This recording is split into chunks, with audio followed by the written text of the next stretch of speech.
morning, guys. It's Saturday. Actually, it's good afternoon at this point. And I just got out to the shop. I had to go out and salt last night. It's about 1:45 in the afternoon. I slept in this morning a little bit. Dealing with the goofy weather. Hope all you guys out east, New England and all those areas, and Canada, hopefully you guys are okay and digging out from the snow that you got. We haven't had one like that in a long time. I think the worst I ever had in a 2-day period was about 28 inches here, and that's a lot of snow. It's rough on the trucks, it's rough on the guys who plow the snow, and it's rough on the people who have to deal with it. So without further ado, I'd like to do a quick mail call here, and I got some YouTube mail. I got a box right here. This is a 3M PPS adapter and a cup. I just put a liner in the cup. And this adapter right here is going to go into my little SRI DeVilbiss gun, my little touch-up gun. This is from Tom Duncan, 1970. Thank you, Tom. I appreciate it. You know, if there's anything that I can do for you, I'd be happy to do it. I know these adapters aren't really expensive and all that, but if you don't have one, you know, you wish you had one, especially when all my other guns, except for one, you know, there's my Plus up in there with a PPS adapter. There's my SATA Jet 3000 with a PPS cup on it. I don't have one on my Finish Line gun, but that's my primer gun. So we're going to put that adapter onto this gun right here, and I'm going to go out and get the stand real quick and do that, and then I'm going to, excuse the noise,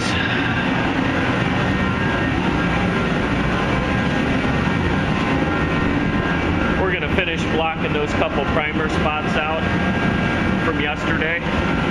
This stuff laid on slick as shit, man. I'm happy, happy, happy.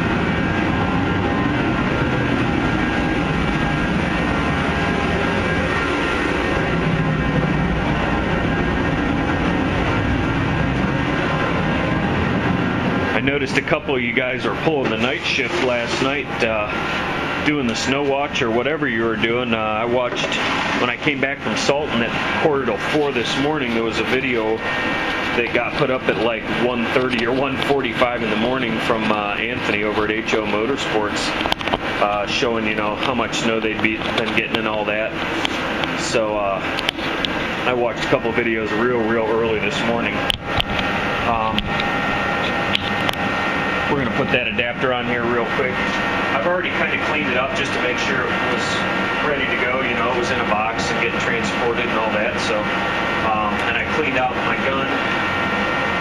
I usually leave these wet. And the one thing that's about the PPS adapter, it's kind of hard to leave the gun wet with that adapter in there. But you can do it. I usually try and keep it filled up. I've been wanting to get one of these because this cup is just too tiny, and this gun spray is really nice for doing bumpers and stuff. It's only got about an 8-inch pattern on it. So I'll take the gun wrench and give that a little snug up. I don't know if you guys noticed, but this doesn't have a gasket, and it's got a taper fit on it. That's tapered down there, so we just bottom that out and give it a little snug, and we should be good to go.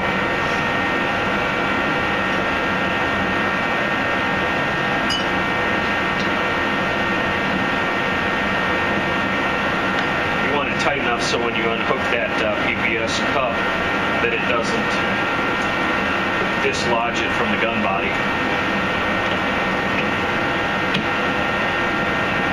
Simple as that. So it's going to make this gun really super top heavy, but that's okay. The other nice thing about these PPS cups is when you turn them upside down and pull your trigger, it purges all the air out of that liner, and you've got paint no matter which direction you want to paint it, whereas a cup it'll be spilling off the top, and that is nice about these. So again, Tom, thank you, thank you, thank you.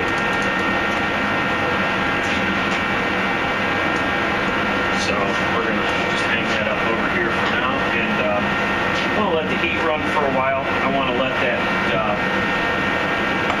shop area warm up. It's about 28 or 29 here this morning, so it isn't too cold. But maybe we'll do a quick spray gun video here, show you what guns I have, what I use them for.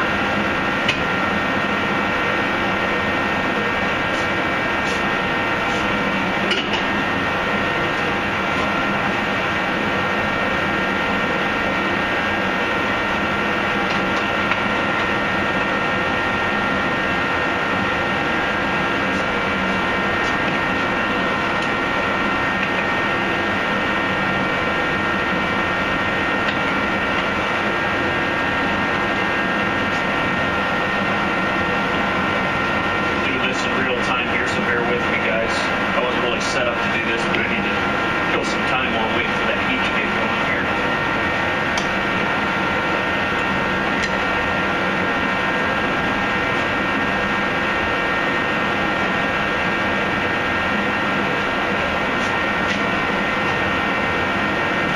Alrighty. Right now I currently own 5 spray guns. The first one is my DeVilbiss Plus. That's got a 1.4 tip in it. That is a high efficiency gun, 65% transfer efficiency. So it complies with HVLP technology, but it's not quite as efficient. It's just a compliant gun, and that's my clear coat gun. I've got the 1.3 tip in it now. I also have a 1.2 and a 1.4 for it. Next one on the list is my Jet 3000 HVLP.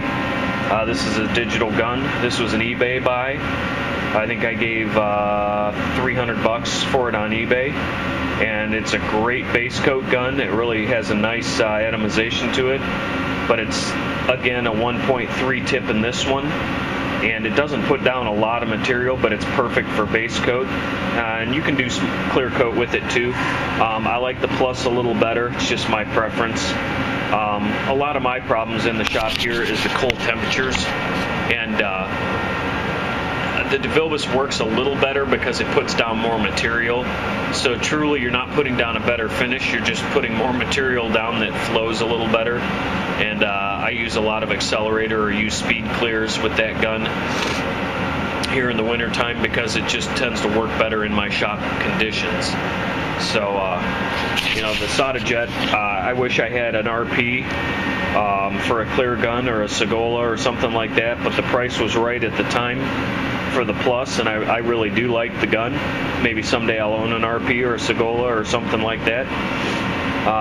This was my very first gravity feed HVLP gun. This is a DeVilbiss Finish Line Gun 3. This gun is probably 10 years old. It still sprays great. I have a 1.3, a 1.5, and a 1.8 tip for this. And this was my everything gun. This was my primer, my sealer, my base, and my clear gun for a long time. I used to use the DeVilbiss liners in the cup there. It was like a Ziploc bag that went inside. I've since quit using those,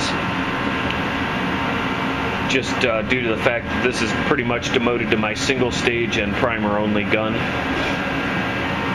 Then we have the SRI-W DeVilbiss HVLP gun, and we now have the PPS adapter on it, so it's got a nice big cup on it. I also have the smaller cups. You know, if we wanted to, we could put a liner and we could put this smaller size cup on it. I have the 3-ounce liners for those. This thing has a 1.0 tip in it, 1mm tip. It puts down an awesome finish for the fan size of the gun. This is good for doing door bottoms, and if you're just going to do rocker panels or just do a bumper cover or a spot repair, this is an awesome gun. I use this gun a lot when it comes to doing blends on a clear coat melt, where I don't want a lot of material going down as far as clear coat's concerned, so that I can melt that edge off. I don't use this for any big jobs. I mean, you could, but it would really slow your process down. And then I have this Sharp Titanium T1. This is an all aluminum gun except for the body of it right here where the paint comes through. The air cap's aluminum, the cup's aluminum. It's a very lightweight gun. This was a hand-me-down gun that I got maybe 3-4 years ago, and it didn't work. It had been put away dirty, and it needed a serious going through and cleaning, and the air cap leaked. I'm sorry, the fluid tip wouldn't seal up in there real nice, so that gun was given a lot of problems. Jerky, fluttering spray, wouldn't spray right, and this is kind of, I use this for sealer sometimes if I have a big job. If I just have a small job, I'll put the sealer in the solder jet. But I try and like to have dedicated tools so that you don't cross-contaminate materials if you don't get something perfectly clean, which we always try to do, but it doesn't always work out. This gun, that Sharp gun, has a really super fine spray. I'm not a big fan of the Sharp guns, but for some reason I took a liking to this one. This belonged to a buddy of mine who is an aircraft mechanic, and this was a gun that he used. He rebuilds airplanes at home, small like 150, 180 Cessnas, stuff like that. He'll buy one that's a salvage and completely rebuild it from the ground up, especially if it's a light crash where it rips a wing off or tears something in the fuselage or something like that. Usually not major motor problems with these, but he tears them down and is certified to do so. And he used to repaint his planes with this gun and do base coat, clear coat bodywork with this gun. And I can see why. It's a great all-around gun, but he's one of those guys who's a super nice guy, and I think he lent this gun out to somebody and got it back messed up and just said the hell with it and bought a new gun. So that's kind of my arsenal of weaponry here. You know, we got 4 full-size guns and that touch-up gun there. And then I also have this Ingersoll Rand touch-up gun, which I bought at a swap meet when I didn't have a touch-up gun. This has got a .8mm tip in it. And the only thing it's good for is really, really small spot repairs, or putting down base coat or a little tiny amount of sealer or something. Heavy viscosity materials will not flow through this gun, and it plugs up easy. I've tried to spray 2K primer through it and thin it down, and it gunks it up. So it's a good little gun. I think I paid 25 bucks for it at a swap meet. The sad reality of it is, I don't know if you guys have been watching my videos, but I bought this gun last spring, and I think I gave $25 for it. We'll have to look. Let's see where the box is for this gun. There was a sticker on this box that had the price on it. It was written on there with masking tape. Yeah, I think I paid $25 or $50 for this gun. This is a $250 gun right here, and the technology behind it, you know, it's DeVilbiss. It's meant to be a production gun, but it's a good gun. It's got a nice wide pattern on it, and it does what it's supposed to do. So, alright guys, we're at 13 minutes. I'll give you an update when I get some wet sanding done. So, you know, there's a little something for you to gander at. Just kind of a quick tool video. So, I'll catch you later. Alright guys, end of the day, Saturday update. Just more wet sanding. We're going to roll with this. Remember, see, we got some darker colored primer. This is the Matrix MP4 2K over some other high build primer, because we had a few breakthroughs that I didn't like, and I still broke through down to my epoxy. I'm okay with that. I got a few spots here where I broke through to the epoxy, but overall I'm pretty happy with it. So tomorrow, if the weather cooperates, it is going to be clean this dirty shop day. Get the truck outside. I hate to put water on it, but if the weather cooperates, I'm going to rinse this truck off. I mean, it's just filthy. And the shop floor is disgusting. I mean, we got, you know, Lake Erie 20 years ago. That's about what it looked like. Or at least the Cuyahoga River, nice and dirty. You know, that's what we got, all that wet sanding sludge. That'll be mostly dried up in the morning, and we're gonna do some serious shop cleanup, and we might be using, I don't know if I got enough light back here to see it, but I don't know if you guys saw Pete's video the other day. We're not gonna be able to see it. We're gonna take one of my backpack blowers, we're gonna put a dust mask on, and we're gonna have at this shop and blow all this shit out of here. I'm gonna sweep a little bit or vacuum a little bit, but then we're gonna blow it out. Get the stuff that's on the bench tops and all that, you know, where it's not gonna be as airborne, and then probably come back in Monday. It's supposed to be warm on Monday, and I'll start the heat early in the morning, and I'll have this truck back in here tomorrow and get it masked up. So all I have to do is turn the heat on Monday and let it run for several hours. And I'll probably aim one of the heaters under the back here to get this steel nice and warm, so I'm not fighting it. And we're going to chip guard just like we did the rockers. If you guys are following the series, I mean, they're filthy, but there's a light chip guard from this body line down. So we're going to carry that over here, and then we're going to do it on the back too. And we're not going to mask off for that, just like we did this. We're going to try and stay away from up here, getting much into that. We're going to spray down and get all that bottom side. And I'm going to try and mask some of the bottom of the truck up, just because there's loose stuff on that too, and I don't feel like picking trash out. The other thing I'm going to do, I'm going to jerk the wheels off this thing and jack stand the back, so that I'm not fighting trying to get in, you know, get inside these inners. Because, I mean, it's not that I can't do it, it just makes it easier. So we'll go ahead and do that, and we'll get this thing as spiffied up as I can get it, you know, as far as cleaning it with some probably dish soap. We're not going to get crazy. You don't want to use car soap, because car soap usually has surfactants and things in it that make a car shiny. Surfactants actually help make the water pick up the dirt easier and make the product work better. So dish soap does have a minor amount of that in it, but it's the as I like to call it, the foo-foo that they put in the car soap that makes the car look shiny when you get done washing even a car that hasn't been buffed for a while. So we won't use car soap, we'll just use regular dish detergent, whatever kind you like, preferably the non-scented, you know, non-moisturizing, just plain old soap. And then we'll wipe this sucker down and mask it up, and we'll do a final wipe on it, and we'll get her did. So that's where we're at for now. I gotta remember when I do these door bottoms that I got a scratch in this, and I must have done that from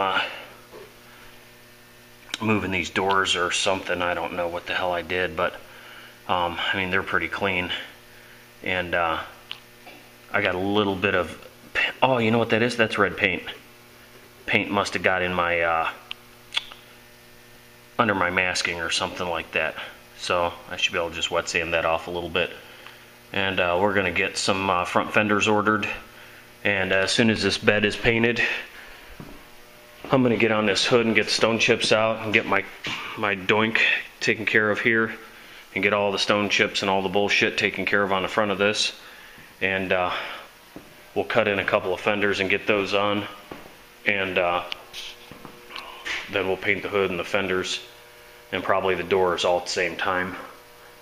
It's not the way I really want to do it. The truck sits so high, and I'm pretty damn short, and even standing on the step stool, you run the risk of leaning over the truck and banging into it. So that might be a case of taking the front wheels off and putting it on blocks real low to the ground, just enough so I can get the bottom of the fenders painted. You know, those two little spots, the rest of it's sort of nominal at that point. The nice thing about having it up high is it's not so close to the dirt that, you know, inevitably is going to be on the floor. So I don't know if we'll have anything for you tomorrow. Probably, you know, an update on getting this dump cleaned up, and maybe a mask job, I don't know. Get a real night's sleep tonight and think about how I want to mask this.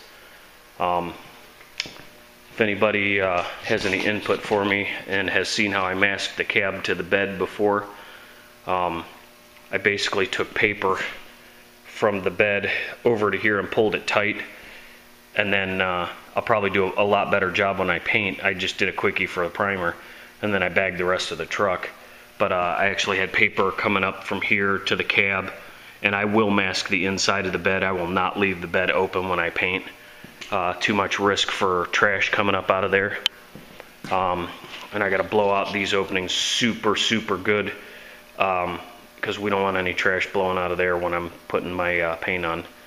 And I may activate the base coat and just shoot that down in there and leave that, and if some clear gets in there, fine. If it doesn't, you know, no big deal. At least it's you know, safe. That's as good as it was before. I talked about doing some Pour 15 or something in there, but, or maybe even rhino lining inside there. I don't know, because I do have to get some bed liner, and I have rhino liner, but that's not what's on this. This is actually a rubber product.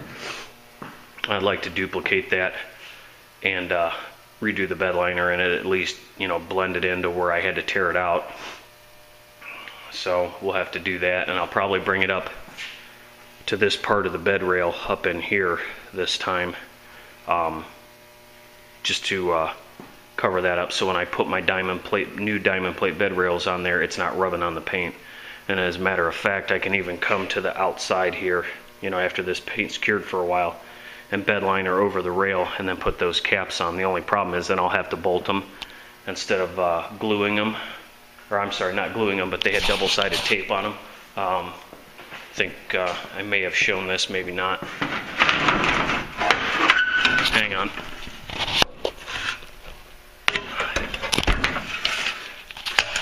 But these had double-sided tape on them, and I'm not going to reuse them. They're straight.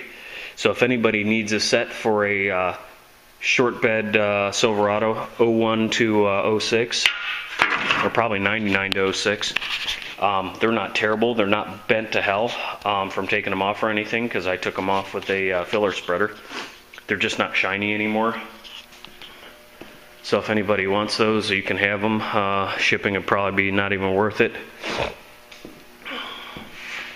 But that's where we're at. So I'm going to get this place buttoned up, get this uploaded for you, and go see if anybody's digging out some snow and got some videos up. So hope you guys are having a good one, and you're all making use of the day. I know I tried to. So we'll catch you later.